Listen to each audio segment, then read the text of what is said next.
Ta-da! Hello, welcome back to another video. Today I'm on my bed.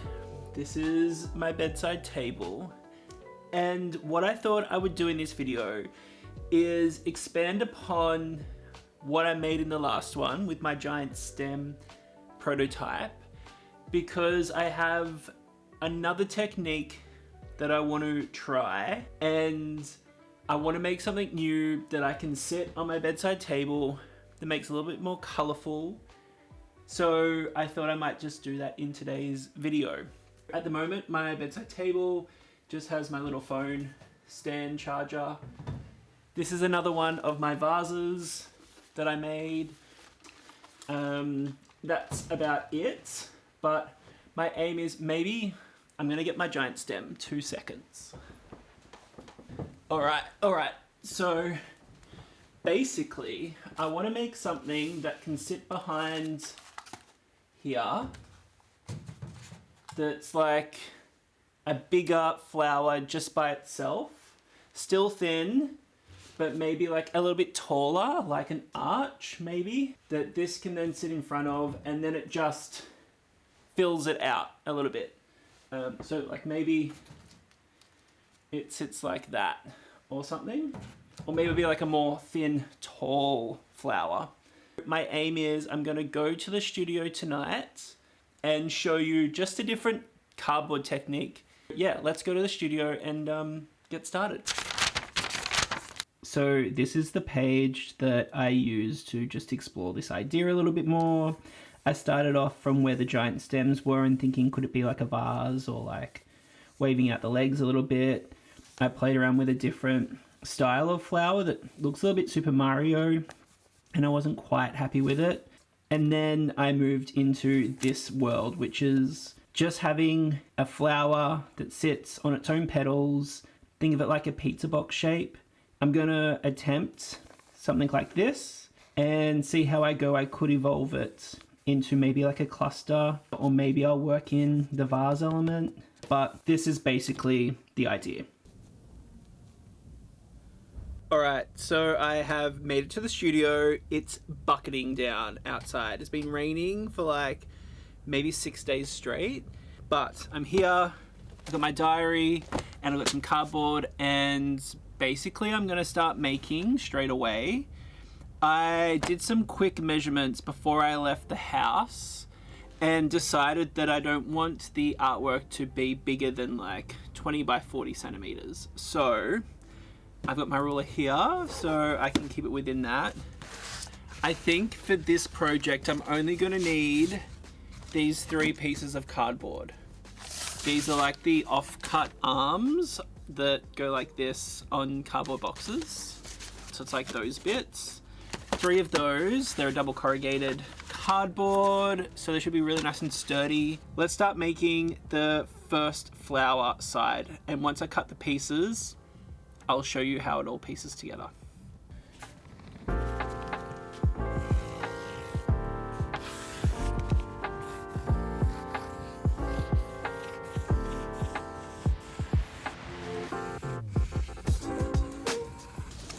So I've done a really loose flower.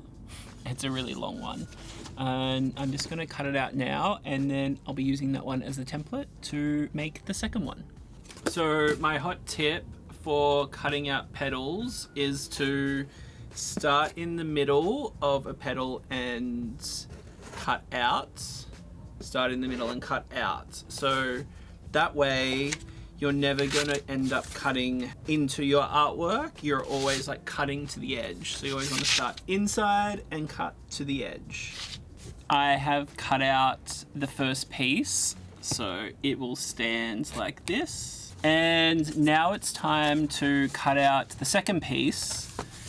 The way that I like to think about it is like a pizza box. What I'm gonna do is to trace this onto this piece, and just making sure that I have reversed the cardboard. So you've got the outside of the cardboard and the inside, which has the lines. And so I'm gonna make the inside lines be touching the inside lines of this one, if that makes sense. So the outside of the artwork will have the thicker, more like smooth surface, because that's just the way that I prefer it. So let's trace this really quickly. Because this is a prototype for an artwork and I'm not being 100% neat, remember that's always my goal, is never being 100% neat, just playing. I don't have to be perfect in the way that I cut it. It can be slightly wonky. When I add the edge piecing all the way around, it's going to mask how they aren't 100% perfectly the same. So that's fine. And I'm just going to do 2 arrows so I just know that like it both goes up. I know it's going to be really easy to tell that, but it's just another tip for how I like to label all my pieces, just so I know which way they're meant to be stuck together in the end. Now it's time to cut out this piece and then we can get onto the sides.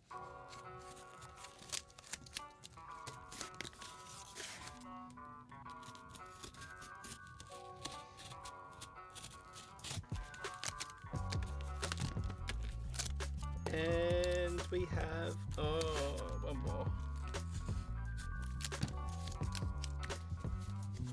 2 sides.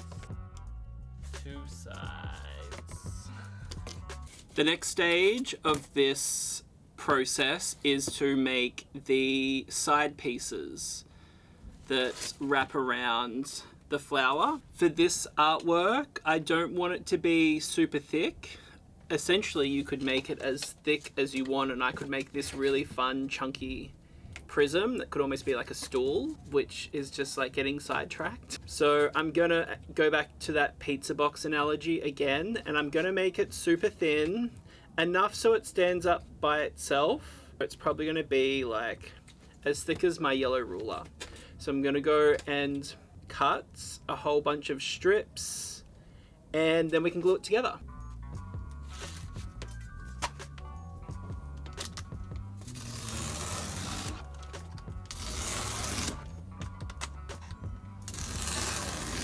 I'm just going to cut 3 to start because I don't think I'm going to need a heap of little bands. Alright, so the next step is I like to squish these down with a rolling pin because it makes them more malleable and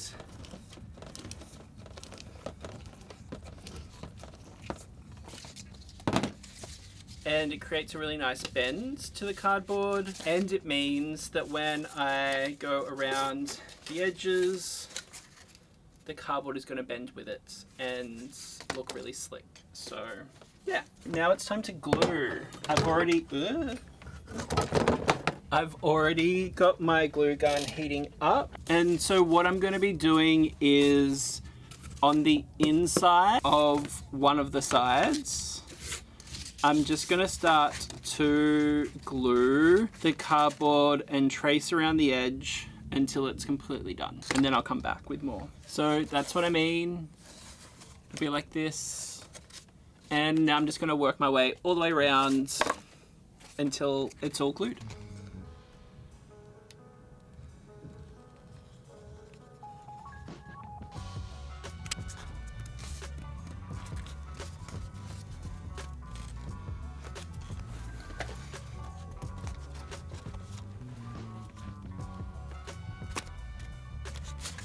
This part of the process is always so time consuming because you've got to wait for the glue to dry before moving on, but I get so impatient.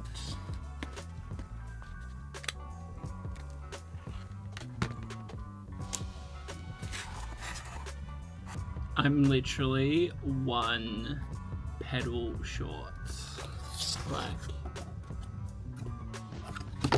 So I only have to cut a little bit more, but that's fine. But nearly there. And it's looking like a fun pizza box.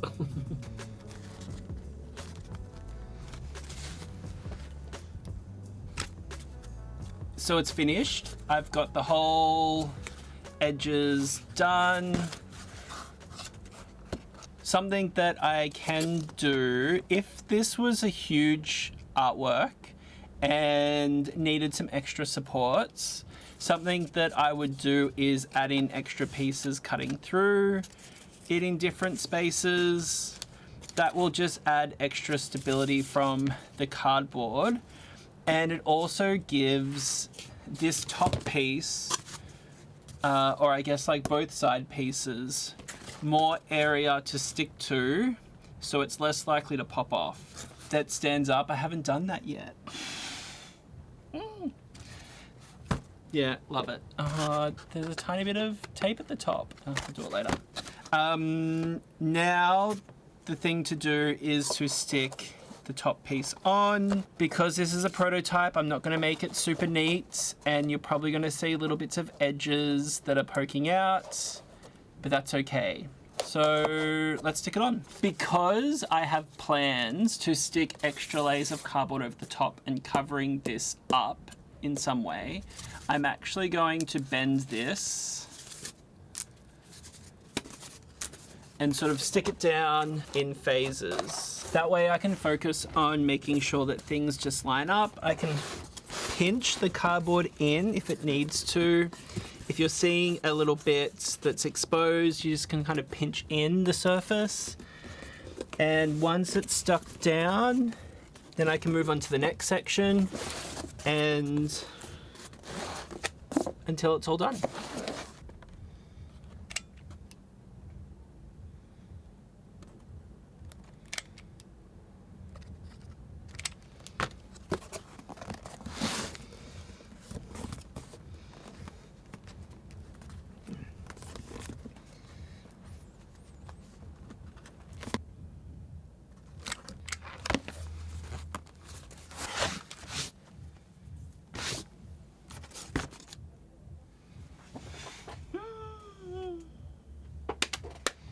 Now that it's stuck together, the few things that I would do if I was turning this into a more refined design, I would sand down all the edges all the way around the cardboard so it's really nice and smooth.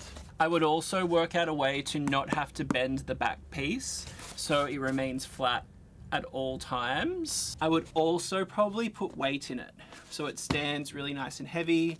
I think if I put sand inside, it would help it feel much more substantial, and it would also help it stand flat too, and if there was a bit of breeze, it's not going to get knocked over as easily, because that is kind of my main issue at the moment.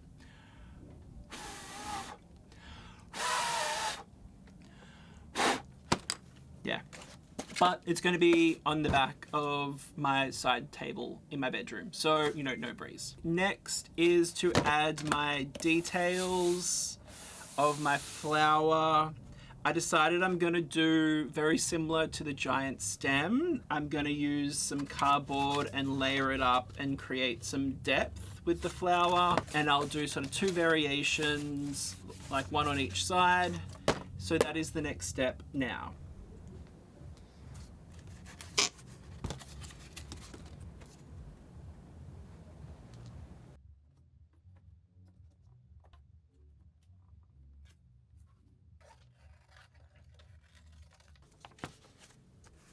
Side one.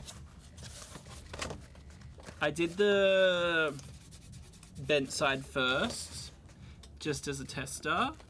Really happy with it. I think the details are going to be really nice once I paint it up. And now it's time to do the other side. And I'm going to do it slightly different again, just so then I've got two different designs. I can flip it around.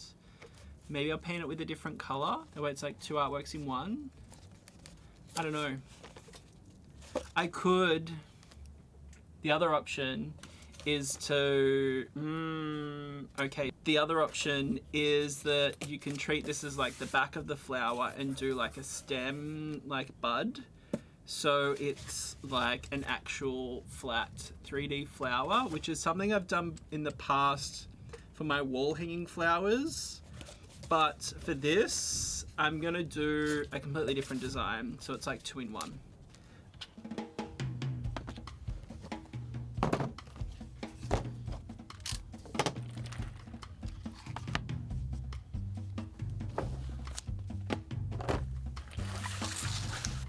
it's painting time. I've decided I'm painting it blue and orange. I'm probably gonna do maybe slightly different designs on each side, but let's just see how it turns out and go from there.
So I may have went overboard with the patterns. At first, I thought this was going to be my favorite side. Turns out this is my favorite side, but I've finished for the night. I'm going to leave it like this, and I'm going to take it home and finish off the whole video and do my final thoughts and where I can take it from here. But this is my, I don't even know what I'm calling it. This is my new flower. I'm back. This is my final arrangements. I got rid of my phone charger because I could have it down the side of my bed and just like hide it. I don't know why I ever had it on display, really. I actually prefer this side a whole bunch more as like a standalone art object. If I was going to make more of them, this kind of design where this stripy pattern on the petals is a really nice contrast. I think this is abstract in terms of being a flower, but still looks like a flower. Whereas this side, I think it is maybe a little bit too abstract and is great, but just not what I'm looking for. This is one of my friends called Albatross Ceramics. This is one of their mugs. It's a slip cast of mandarins, and this handle just works perfectly for this display. And yeah, I'm really happy with it as an object. If I was going to make a bedside table artwork sculpture piece, like what would that look like in my head? This style of artwork is definitely something that I would do. My original goal was to make one that was more of a circle shape and much more of an obvious flower, but that's okay. A way that I could evolve this idea, if I wanted to, was I could see these as large-scale sculptures or installations. I could see them being a part of like playgrounds or parks or music festivals. I could see them as inflatables, which has always been something that I've wanted to do. I could also play with pulling out the width of the pizza box, depth to the object as well, and make them more of like a full prism, which could turn into seating or soft sculpture or bigger builds. So there's lots of ways I can explore this idea more, which is great. But my main thing going forward is that from this prototype play session is that I want to make a few more of these in a few different sizes and eventually try and sell them as objects at a market or on my online store as well. So tick, tick, tick, tick, tick, tick, tick. One thing I forgot to talk about was obviously the comparison in the two different styles of making these artworks. So at the very beginning of the video, I mentioned that this design was the second option to this one. So when you look at it at the side, obviously the main difference is that my first giant stems is layered pieces of cardboard. It's really chunky. You can see all the cardboard corrugations, and it's a little bit more obvious and probably a little bit more like lo-fi and DIY handmade. Whereas this one, my pizza box method, is a little bit more slick because you have less corrugations down the side. It's a little bit more solid looking, I think, in my eyes. But really for me, neither one of them is better than the other. It's just which one would work best for the design that I'm making or the vibe that I'm trying to give off. But yeah, there's no right or wrong answer. One more thing is I really love that they still sit within the same world. Like even though they're made differently, they still look like they inhabit the same Jeff world, which is great. So I never feel like bogged down into needing to do the same thing over and over. I can really play and it all sort of works nicely. Yeah, that is the last little bit that I wanted to let you know before I go. And with that, that's the end of this video. I really hope you enjoyed it. And if you did, feel free to write a little message in the comment section below. You can always add me on Instagram as well if that's something that you use. I'm on there quite frequently and I'm always open for chats and making more friends on there. And even share the video or my channel with someone else that you think might enjoy it. Maybe it's a studio buddy, a friend, a family member, your partner, whoever it is. It's one of the best things you can do for someone doing YouTube is to just share it with other people that you think that might enjoy it. And if you end up making your own flower yourself, oh, I haven't even named this yet. I'm gonna think of a name, maybe. I'll think of something before uploading the video, I guess. So, I don't know where I was. Anyways, hope you enjoyed and I'll see you in the next video. Bye.